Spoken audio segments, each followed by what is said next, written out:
Hello everyone, this is Endgame Arts. We're doing another unboxing, another breakdown, another demo. This is Resident Evil 4, the kind of the remastered, how many times has this game been remastered, version for the PlayStation 4. So basically you can just say this is the definitive edition if you want to. I don't know, it's been had so many ports I don't even know what you would call this anymore.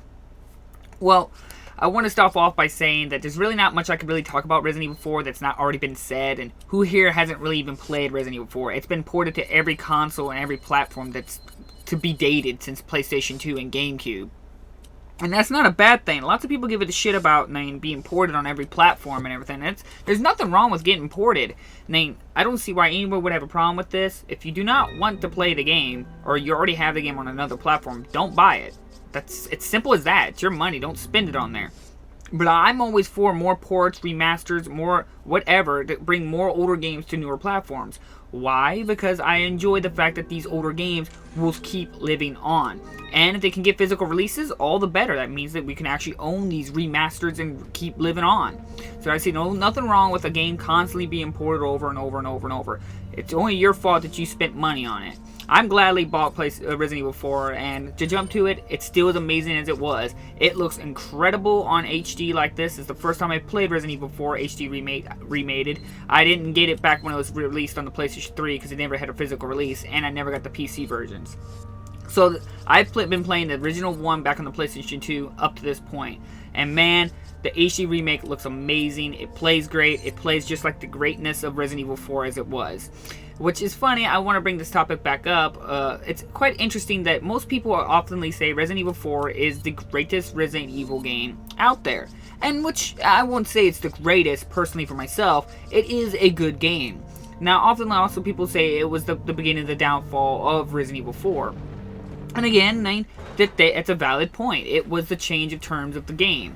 Now, I want to also just really want to get this out there, is that I find it funny that oftenly people will say that the older Resident Evils, like the still cameras, tank controls, and all that stuff, could not work in nowadays gaming.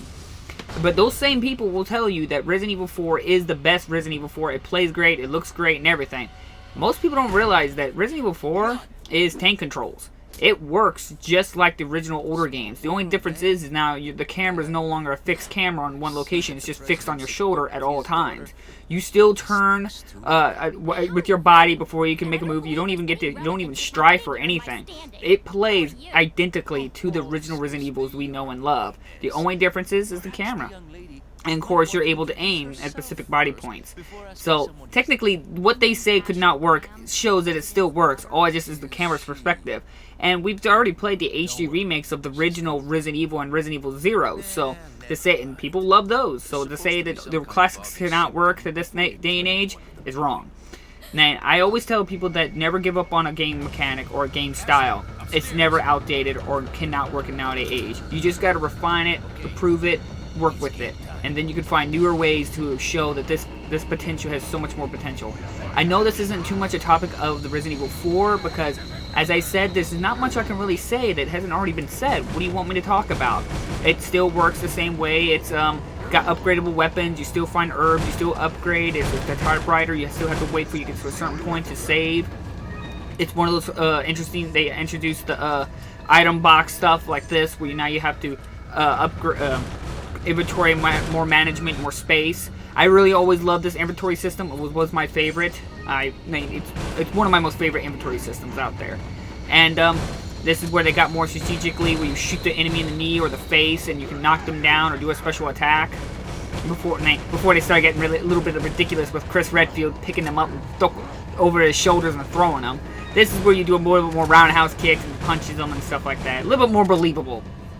But other than that, the only the thing that could have changed is there still has the the cumbersome of changing equipment, where you have to go to inventory just to create your equipment for each thing you do. As you can see right now, everything I have to do, I have to go to the inventory and menu and switch it out. I personally believe that this would have been shown an opportunity to do something with the HD port of this game.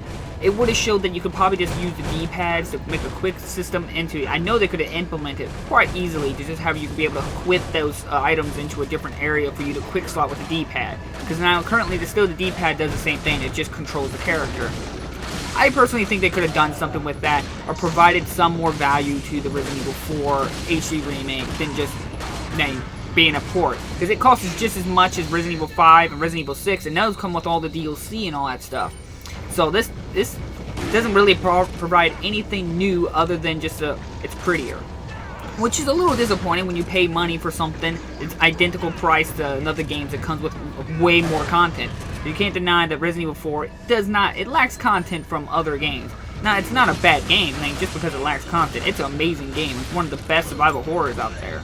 Now, to my opinion, it's not really a survival horror. It's still action-y. It's just like all the Resident Evil 5 and 6. I don't understand what most people say it's like the best survival horror. It's just, I think for a lot of people, Resident Evil 4 was one of their first Resident Evils. So that's why they say it's fearful.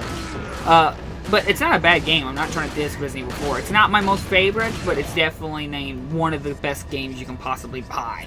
Because, for 20 bucks, this is well worth buying just to play if you have not played in a long time like I have. Where I haven't played this game in like 6 years, and I haven't really forgot anything in the game, so I still remember it pretty well and how to play. But it's just one of those games I feel that everyone should probably buy and buy the collection. I'm disappointed, like I said though, that they didn't really approve or add anything, or heck, even include a manual for the game, because the original Resident Evil 4 had a manual. I felt like I could have gotten more for my $20 than because the other ones had more content in it. But doesn't mean it's a bad game. It's a game that we all should play. What do you want me to possibly say that hasn't already been said? So go out there and buy it. It's the best games you could probably buy right now, and they're still amazing. They look great too. So I'll leave links down in the description if you want to buy a copy. I urge you that to do, because it is a good game and it's a lot of fun. So thank you for all watching. Hit that like and subscribe button if you want to see more videos from me, and I'll see you guys in the next episode. Bye bye. 1998. I'll never forget it. It was the year when those grisly murders occurred in the Arklay Mountains. Soon after, the news was out to the whole world, revealing that it was the fault of a secret viral experiment conducted by the international pharmaceutical enterprise, Umbrella. The virus broke out in a nearby mountain community, Raccoon City, and hit the peaceful little town with a devastating blow crippling its very foundation. Not taking any chances, the President of the United States ordered a contingency plan to sterilize Raccoon City. With the whole affair gone public, the United States government issued an indefinite suspension of business decree to Umbrella. Soon its stock prices crashed, and for all intents and purposes, Umbrella was finished.